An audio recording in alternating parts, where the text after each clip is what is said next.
Welcome to Healthy Buzz, the podcast for women who are craving honest answers in a supportive community. Hosted by Brandee Hommerding, a certified nutrition therapy practitioner who believes your body isn't broken, but the narrative around women's health is. Each week, we're diving deep into holistic health topics, challenging the one-size-fits-all approach, and empowering you to trust your own informed intuition. Get ready to feel seen, supported, and seriously informed. This is Healthy Buzz, where collaboration meets unfiltered transparency in women's health. Today, I am covering a very important topic. We are going to cut through nutritional noise, and we are going to dive into something that is super fundamental, yet often misunderstood. We are going to talk about macronutrients. So today I'm going to talk to you about carbohydrates, protein, fat, not as something that you need to fear or restrict, but something that could be a very powerful ally for you in your health and wellness journey. I'm going to break down exactly why each one is so important. We're going to move beyond the restrictive narratives when it comes to macronutrients, and I'm going to help you make informed decisions about your nutrition. So macronutrients, what are they? Well, these are the nutrients that your body needs in the largest amount, as opposed to our micronutrients. So the macronutrients are going to provide our body with energy. Those are carbs, fat, and protein. That's what we're going to focus on today. Those are our macronutrients. Our micronutrients, on the other hand, are things that we don't need in large of quantity. And those are more things like your vitamins, your minerals, your essential fatty acids, things like that. So macronutrients, the amount that you are going to consume is going to vary depending on your lifestyle, your needs, your metabolic processes, and most importantly, what feels good for you in your body. What I want you to take away from this is that your body needs all of these macronutrients. They are very important. Limiting these macronutrients long-term can negatively impact your health, but also conversely, over-consuming a macronutrient can also negatively impact your health. So I am not going to give you any numbers as to what it should look like for what your macro should look like in a day. That's not what I'm here to talk to you about today. Instead, I'm going to give you information so that you can know what the macronutrients are, why they are important, and you can make sure that they are showing up on your plate every single day at every single meal. So carbohydrates. Carbs have had a rough go at it over these last 40 years. Carbs were made wildly popular in the 80s and 90s when fat was believed to make us fat. So we saw this shift where all of a sudden everybody was like, oh my gosh, we got to stop eating fat. Fat's going to make us fat. And so low fat items became very popular. And in that process of removing fat from foods to make these fat foods low fat, they still needed to be palatable. So let's add a little sugar. So we saw fat be replaced with carbohydrates in the 80s and 90s. But then we kind of shifted. In the 2010s, carbs were made out to be the bad guy now because there's a rise in the ketogenic diet where all of a sudden carbs are bad and fat is good. So we're kind of having this up and down with like, oh, what do we do with carbs? We're not sure what to do with carbs. But also, there was a rise in the 2010s with the vegan diet. And so carbs then became the good guy for people that started following a vegan diet because plant-based proteins are also carbohydrates. So ultimately, at the end of the day, what I want you to know is that carbs are very, very important. Carbohydrates are our body's preferred energy source, preferred fuel source, the things that our body needs to run. We prefer glucose. So carbs are going to produce energy as starches and sugars are broken down to form that glucose molecule. So I'm not going to go into depth about glucose and blood sugar and all that stuff. That's not what today's episode is about. We can talk about blood sugar for days on another upcoming episode. Hey, Healthy Buzz community. Have you been curious about using a continuous glucose monitor to unlock powerful insights to your metabolic health? Imagine seeing in real time how your body responds to different meals, different workouts, and also the effects of stress. Now, what if you could experience those benefits without being locked into any type of recurring subscription like some of the other continuous glucose monitor programs out there? With my Blood Sugar Savvy course, you'll get exactly that. You'll receive access to 7 engaging learning modules, 2 continuous glucose monitors to start your wellness journey, plus 4 weekly one-on-one video strategy sessions with me where I'll personally guide you to understanding your CGM data. We'll work together to identify your unique blood sugar patterns and create customized strategies for better energy, mood, and overall well-being. Oh, and by the way, this is especially crucial during your peri- and postmenopausal years. Blood Sugar Savvy is about understanding your body on a deeper level, implementing practical strategies, and gaining sustainable knowledge to support your overall health and wellness. Ready to get blood sugar savvy and take control of your metabolic health?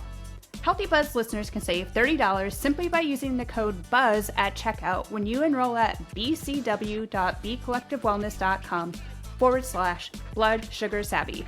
That's bcw.bcollectivewellness.com/blood sugar savvy. Don't forget to use that code BUZZ at checkout for your $30 savings. Your personalized blood sugar journey starts now. What I want you to know is that carbs, they digest down to become glucose, but the rate at which they digest to become that glucose molecule is going to vary because we have something called simple carbohydrates or complex carbohydrates. So simple carbohydrates, ultimately it means that it takes less time for this carbohydrate to digest down to become that glucose molecule. Whereas a complex carbohydrate is going to take longer to digest down to become that glucose molecule because complex carbohydrates also contain fiber. Now, fiber is essential for gut health. It remains undigested until it reaches the colon, where it's broken down by the gut bacteria to form something called short-chain fatty acids. And fiber is also very beneficial when it comes to blood sugar and cholesterol. So fiber, wildly important, and a really important reason why we need to eat carbohydrates and not cut carbohydrates from our diet. So when we're thinking about carbohydrates, here's what I want you to know.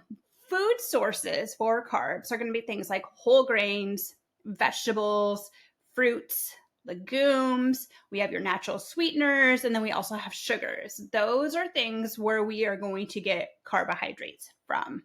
So moving on, then we have protein. It gained a lot of popularity in the late 90s and early 2000s with the rise of the popularity of the Atkins diet. This diet touted a very low carb, high protein diet. And now we are seeing a resurgence again in protein's popularity. Now, it also has been shifted to the extreme where we've seen the carnivore diet come on board and everybody's like, oh my gosh, all we needed to eat is just protein.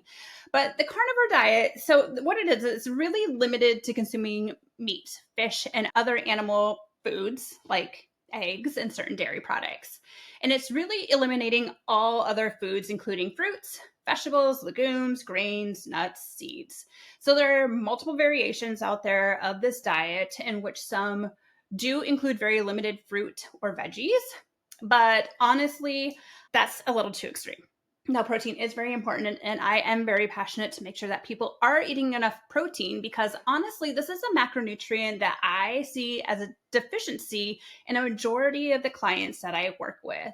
So protein is very essential for your hormone creation. It's important for your peri and postmenopausal years as we really need to make sure that we're getting enough protein. Protein is going to digest down into something called amino acids.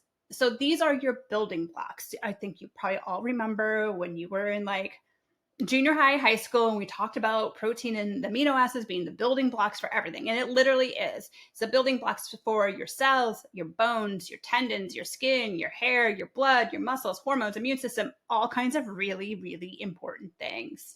So amino acids can also influence your genetic expression. These genes can be turned on and off due to dietary and lifestyle triggers. Now, there are 20 amino acids, 9 of which are essential, meaning that you need to consume them in your diet. That's the only way that you can get them. The other 11, your body is able to make. So a complete protein is going to contain all 9 essential amino acids, meaning the ones that only come from a diet. Animal sources are going to provide a complete amino acid profile, whereas most plant proteins, you need to combine a couple plants together to get that complete amino acid profile. So protein is also needed for fluid balance, for the transportation of lipids, oxygen, iron, calcium, and copper. It's needed for pH regulation, for your immune system, proper blood clotting, energy metabolism, some really important stuff here. So you can get protein from different sources, including the very obvious meat. So your pork, lamb, beef, wild game, things like that. We have poultry, seafood, eggs, dairy, nuts and seeds, legumes, soy. These are all really great sources of protein.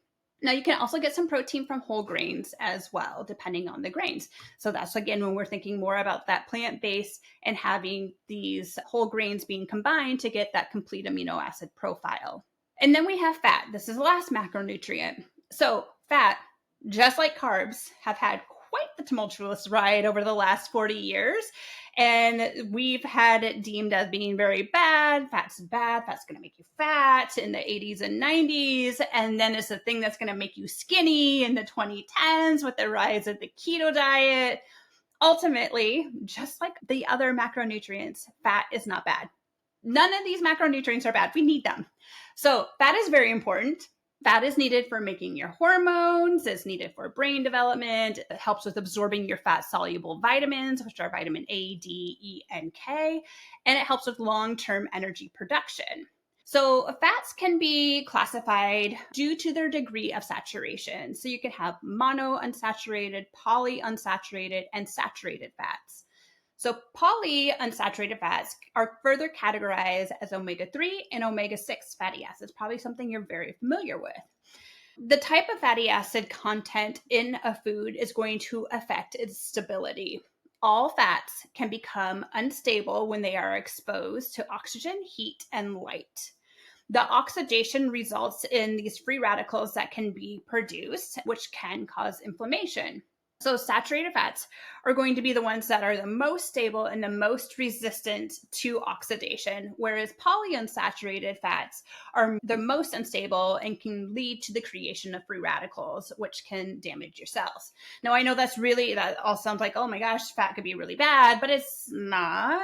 Again, none of these things are bad. They're all good, but we kind of have to think about like in the different ways in which we consume our fats, which can get a little nuanced sometimes.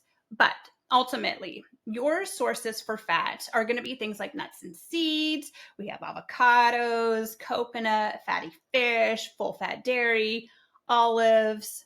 Those are some really great sources of your fat. When we think about this and how these different macronutrients are going to support the body, I want you to think about the type of energy that they can provide for you. So, carbohydrates are the body's first and most readily available fuel source. They are quickly broken down into glucose, which the cells can then immediately use for energy. Really important. So we can have energy, right? Generally, they are going to provide the least sustained satiety. Satiety means like you are satiated. You are eating something and we get to this point where like, oh, I'm satiated and full, right? So carbs provide the least sustained satiety. So it's not going to be long-term. It's going to be more short-term. You can feel a quick burst of energy, but if you are having like a really quick burst of energy, like a blood sugar spike and then a crash that happens, you could end up feeling hungrier sooner. So that's kind of like nuanced again when it comes down to like blood sugar response, and each person is very individual. Again, this is not an episode on blood sugar. We'll get there. But ultimately, we have to think about like the carbohydrates can be more of that quicker fuel source. Complex carbohydrates, however, can provide more sustained satiety due to the fiber content in there. So something that is complex can give you more sustained energy. Now, fats are going to be the most concentrated energy source, and they are excellent for sustained energy. Your body stores fat very efficiently. Carbohydrates get stored, go to your cells, and then excess gets stored in your glycogen stores, so in your muscle and your liver. Well, if those stores are low, we can tap into fat for a fuel source for that sustained energy until the next meal or whatever that may be. Now, protein is generally reserved for structural and functional roles. Your body can convert protein into glucose or ketone bodies for energy, but it is less efficient and more quote unquote costly of a process metabolically. So using protein for energy is not something we really want to rely on for our body, because that means that it's going to have this whole conversion, this metabolic process happen. Or our body can turn to breaking down muscle for energy if your body is missing those other fuel sources, fat and carbohydrates. So we can see this really shift into like breaking down muscle for energy when we're in like a prolonged fast, starvation, or extreme calorie restriction, or when you're not eating enough carbs or fat. So we really want to work to preserve that lean muscle and not break it down for fuel, especially important for the peri and postmenopausal women. So overall, while protein does provide calories, its true value and primary purpose is for that building and repairing and regulating almost everything in your body that I talked about earlier, all those really important roles that it plays. So this is just really a true testament to how incredibly intelligent your body is, how smart it is, and it reserves those macronutrients of protein for these really important tasks. And it turns to energy sources from fat and carbohydrates because it knows that, hey, we need to save this protein for these other really important jobs over here. Protein is consistently shown to be a very satiating macronutrient. So what it does is it can help reduce ghrelin, which is a hunger hormone. So when you're hungry, there's this hormone ghrelin that goes up to trigger like, hey, I'm kind of hungry. But then we have satiety hormones like leptin, GLP-1s, that when we're consuming enough protein also get triggered. So then our hunger hormone goes down because we're satiated. So it helps with balancing out those hunger and satiety cues, helps you to lean into those. Okay, so here is a quick summary of everything I just told you, because you might be like, oh my gosh, this is a ton of information. So when we think about how the macronutrients are digested and how they contribute to satiety, the quickest to slowest digestion, or the least to most sustained satiety, goes like this. Quickest digestion is going to be your simple carbohydrates. So we're going to provide that quick energy, least sustained satiety. Then your complex carbohydrates are going to be that slower energy, moderate sustained satiety. Then we have your protein. This is a moderate, slow digestion with high sustained satiety. And then your fats are going to be the slowest digestion with the highest sustained satiety. So here's how I like to keep this straight, and what I teach my clients all the time as well. I want you to think about these different macronutrients like the type of fuel that you are going to put on your campfire. Kindling is your carbohydrates, with the twigs representing simple carbohydrates and the sticks representing complex carbohydrates. So you are going to burn through your kindling the fastest. Is going to provide your fire with the fuel source that is readily available. So you burn through that quicker. The dry log that you throw on your campfire, that's going to take longer to burn through, that's your protein. Protein will take longer to digest than carbohydrates, but still provide that fuel source for your body and increase your satiety.